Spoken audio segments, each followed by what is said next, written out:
Hello everyone, welcome back to my channel Srishti K Tiwari here and beauty tips. आज के video बहुत ही कमाल का होने वाला है। सबसे पहले तो हेयर देख लो, लेंथ में देख लो। हमेशा आपको दिखाती हूँ, जिनको भी बिलीव नहीं होता है कि ये सच में मेरे ही बाल हैं और बहुत आसानी से अपने बालों को काला लंबा घना बना सकते हो।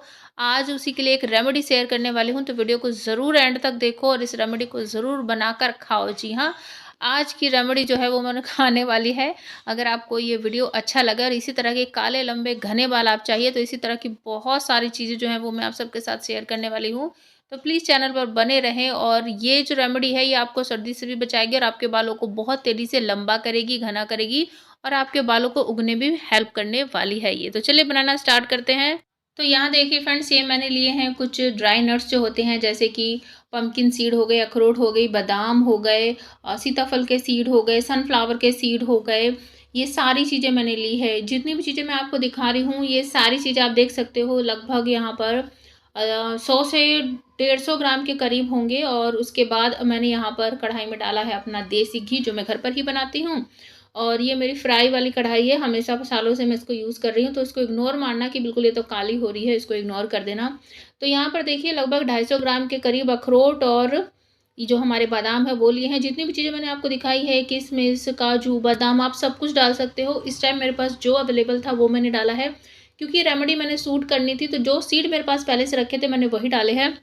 मार्केट से मैंने कुछ भी पहले मंगाकर इसको नहीं बनाया। तो ये सारी चीज़ें हमारे घर में होती हैं। लेकिन अगर आप इसको बना रहे हो तो आप इसमें क्वांटिटी जो है अपने हिसाब से डबल ट्रिपल कर सकते हो। और इसके बाद चीज़ें इसमें बढ़ा भी सकते हो, जैसे गोंद भी डाल सकते हो, तिल भी डाल सकते हो, फ्लैक्स सीड भी डाल सकते हो। जो आपके पास चीज़ें घर में पड़ी हो ड्राई नट्स वाली, वो सारी चीज़ें इसमें डाल सकते हो। तो अच्छे से मैंने फ्राई कर लिया है, बस मतलब कि रोस्ट कर लेना आपको, ऐसा नहीं कि इसको बिल्कुल बहुत अच्छी तरीके से भून दो। और उसके बाद मैंने सब कुछ सारी चीज़ें जो है वो निकाल दी थी। अब देखो यहाँ पर 1 चम्मच के करीब हमारा देसी घी बच गया था, उसी में मैंने यहाँ पर डाल दिया मखाने। मखानों को मैं बस ड्राई रोस्ट कर रही हूँ एक तरह से, क्योंकि यहाँ पर अगर मैं इसमें घी डालूँगी ना तो मखानों में ऐसी प्रॉपर्टीज़ होती हैं कि वो सारा का सारा घी जो है ना एब्ज़ॉर्ब कर लेते हैं, मतलब पी जाते हैं सब कुछ। तो बस यहाँ पर कढ़ाई मेरी गरम थी, मैंने उसी में डाला और इसको अच्छी तरीके से मैं हिला-जुला कर पका लेती हूँ, मतलब ड्राई रोस्ट कर लेती हूँ। तो ये जो मैं आपको बनाना सिखा रही हूँ, आप इसको पूरे सर्दियों खा सकते हो आराम से। मतलब हम हर साल इसको बनाते हैं और हर साल खाते हैं, लेकिन मैंने कभी सोचा नहीं था कि इस चीज़ से भी फ़र्क पड़ेगा, क्योंकि मैं हमेशा ये सारी चीज़ें बनाती रहती हूँ। लेकिन बहुत से लोग ऐसे होते हैं, तो देखो इस तरह से दबा के देख लेना। जब ये अच्छी तरीके से फूटने लगे ना तो समझ जाना कि ये रोस्ट हो चुके हैं। तो बहुत से लोग देखो, जैसा कि मैंने अब रिसर्च भी करना स्टार्ट कर दिया, तो उससे पता चला है मुझे खुद को कि ये सारी चीज़ें भी आपकी बॉडी के लिए, आपके हेयर के लिए बहुत अच्छी होती हैं। इनमें ऐसी प्रॉपर्टीज़ होती हैं जो आपके बालों का हेयर फॉल बंद करती हैं, उनको उगने में हेल्प करती हैं। तो सिर्फ रेमेडी के भरोसे मत रहा करो। जैसे डॉक्टर बहुत सारी दवाइयाँ वगैरह देते हैं ना, उसी तरह से कुछ एडिशनल चीज़ें भी हमें खानी चाहिए, ताकि हमारे हेयर टूटना बंद हो जाए, उनकी ग्रोथ अच्छी हो, वो लंबे होते रहें। तो मैंने इसको मिक्सी के जग में डालकर मोटा-मोटा सा पीस लिया था। आप चाहो तो इसको बारीक भी पीस सकते हो, लेकिन मुझे इस बार थोड़ा डिफरेंट बनाना था, क्योंकि हर साल बनाती हूँ तो फिर बच्चे बोलते हैं वही बनाया है, इसलिए मैंने इस बार थोड़ा मोटा-मोटा रखा था। तो देखो सारा मटेरियल हमारा लगभग होगा पूरा करने के बाद मेरे ख़्याल से 1 केजी के करीब हो गया होगा। तो यहाँ पर देखिए सारी चीज़ों में अपनी नेचुरल जो स्वीटनेस होती है थोड़ी-थोड़ी सी वो होती ही है। तो उसके बाद मैंने लगभग 250 ग्राम के करीब यहाँ पर खांड ली है, देसी खांड, ये चीनी नहीं है। आप चाहो तो गुड़ का भी यूज़ कर सकते हो। और मैंने बहुत ज़रा-सा पानी डाला इसमें। आप बिलीव करो आधा कप होगा, जो चाय का कप होता है ना वो। और उसके बाद मैंने 1 इलायची डाली है। बाहर मतलब इलायची डालने से इसका टेस्ट जो है ना वो बिल्कुल बढ़ गया था। तो इलायची के मैंने अंदर के जो सीड होते हैं वो डाले हैं। और इलायची जो बची ग्रीन वाली वो मैंने चाय की पत्ती में रख दी थी, उसकी अच्छी सी स्मेल आ जाएगी। तो देखिए गैस पर रखकर इनको अच्छी तरीके से हमें बॉयल करना है, ठीक है।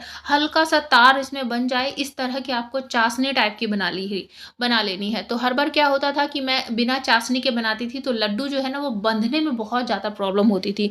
तो इसमें मैंने थोड़ा सा दिमाग लगाया कि चलो इस बार ऐसा करते हैं, थोड़ी सी चाशनी बनाते हैं, पतली सी, ज़्यादा गाढ़ी नहीं बनानी है, ठीक है। अगर आपके पास थोड़ा-सा मिल्क पाउडर पड़ा हो घर पर तो आप वो भी डाल सकते हो। ये देखो इस तरह से चेक कर लेना, एक पतली सी तार जैसा बनेगा दोनों उँगलियों के बीच में, तो समझ जाना कि ये रेडी हो चुका है। अब देखिए मैंने इसको उतार लिया है, ठंडा कर लिया है, घुमा-घुमा कर ठंडा किया था। ज़्यादा देर के लिए मत छोड़ देना, नहीं तो ये ना जमना स्टार्ट हो जाता है, क्योंकि अभी विंटर चल रहे हैं तो बहुत तेज़ी से ये जम जाता है। गाढ़ी सी बन गई है देखो पकाते-पकाते ही। तो इतना बनाना कि कम ही हो, अगर आप इसको ज़्यादा पानी की तरह कर दोगे ना तो फिर ये आपके लड्डू बनने में बहुत ज़्यादा परेशानी होगी। तो मैं इसको हिला-हिला कर ठंडा कर रही थी, क्योंकि जो मेरा मिक्सचर था ना जो मैंने पीस कर रखा है वो सारा का सारा ना मेरा रखा था प्लास्टिक के कटोरे में। तो मुझे ऐसा लग रहा था अगर गरम गरम मैंने ये डाला तो वो पिघल ना जाए। तो देखिए फिर भी मैं बड़ी एहतियात से सोच रही थी कि किनारे किनारे ये ना जाए, और जल्दी जल्दी मिक्स कर रही थी कि कहीं ये कटोरा ही ना पिघल जाए। तो आप ऐसी गलती मत करना, क्योंकि मुझे फटाफट सब कुछ कैमरा वगैरह सेट कर रखा था, तो मुझे ऐसा मौका नहीं लगा कि मैं इसे किसी दूसरे बड़े बर्तन में कर लूँ। अगर मैं इतना दूसरा बड़ा बर्तन निकालने जाती तो ये जो चाशनी बनाई है ये फिर जम जाती। तो मैंने फटाक से इसको डाला, और मिक्स करने के बाद फिर मुझे ऐसा लगा कि अब मुझे इसको अच्छे से मिक्स करना पड़ेगा, बर्तन छोटा पड़ रहा। तो फिर मैंने बड़ी कढ़ाई निकाल ली थी। आप शुरुआत में ही कोई बड़ी चीज़ ले लेना ताकि आपको बाद में परेशानी ना हो। तो इस तरह से पहले मैंने इसको मिक्स किया, और मिक्स करने के बाद अगर आपको ऐसा लगे ना कि आपके लड्डू ज़्यादा आपको पतले से लग रहे हैं, मतलब बंध नहीं रहे हैं मिक्सचर, बहुत ही गीला गीला सा है, तो आप इसमें थोड़ा सा मिल्क पाउडर डाल लेना, या फिर काजू बादाम कुछ और हो उसको पीस के वो डाल लेना, ठीक है। और अगर आपको ऐसा लगे कि नहीं लड्डू तो बंध ही नहीं रहे हैं, तो थोड़ी सी चाशनी और बना के इसमें डाल देना, ठीक है। देखो एक कोई खास पूरा मेजरमेंट तो है नहीं, क्योंकि मैंने सब कुछ अंदाजे से करा है, माप के तोल के तो किया ही नहीं है। तो इस तरह से आपको भी देख लेना, अगर कोई भी चीज़ कम हो तो दूसरी चीज़ बढ़ा देना। तो देखो जब ये सब कुछ ठंडा हो गया था, चम्मच मैंने निकाल दी। अब इस तरह से आपको अपने फिंगर से या आप किसी टूल की हेल्प से भी कर सकते हो, चम्मच से भी कर सकते हो, जैसे आपको अच्छा लगे। मैंने अपने हाथों में चूड़ी वगैरह ऊपर कर ली, और उसको बहुत जल्दी से मैंने मिक्स किया, क्योंकि फिर जो हमारी खांड हमने डाली है वो मिक्स नहीं हो पाएगी, और कहीं हो जाएगी कहीं नहीं होगी, तो लड्डू कोई फीका लगेगा कोई मीठा लगेगा। तो यही सोचकर मैंने इसको जल्दी से मिक्स किया, और इतना गर्म होना चाहिए कि आप इसको आसानी से पकड़ सको। ऐसा नहीं कि ये बहुत ज़्यादा गर्म है और आप उसमें हाथ घुसा कर बैठ जाओ, ठीक है, इसका भी ध्यान रखना। अब देखो मैंने यहाँ पर फिर दोबारा से बड़ी वाली कढ़ाई में डाल लिया, और उसके बाद मैंने इसको अच्छे से मिक्स किया। हाथों में मैंने लगाया थोड़ा सा देसी घी, आप ऑयल लगा सकते हो, देसी घी लगा सकते हो, जो आपको अच्छा लगे। और पहला लड्डू जो है वो मैंने बनाकर देखा। सबसे पहले बनाकर एक देखना, अगर बन रहा है तो ठीक है, नहीं तो जो चीज़ें मैंने आपको अभी पीछे बताई है वो कर लेना, ठीक है। अब ये देखो इस तरह से लड्डू मैंने बांध कर देखा, और ये बन गया था, ठीक है। शुरुआत में मुझे भी ऐसा लग रहा था कि मेरे लड्डू जो हैं वो थोड़े गिलगिले से हैं, लेकिन जैसे जैसे टाइम गया, मतलब 1 घंटा 2 घंटा 4 घंटा शाम तक, ये बहुत अच्छी तरीके से सेट हो चुके थे। बनाते बनाते टाइम मुझे ऐसा लग रहा था कि शायद ये फूट जाएंगे, लेकिन ये नहीं फूटे।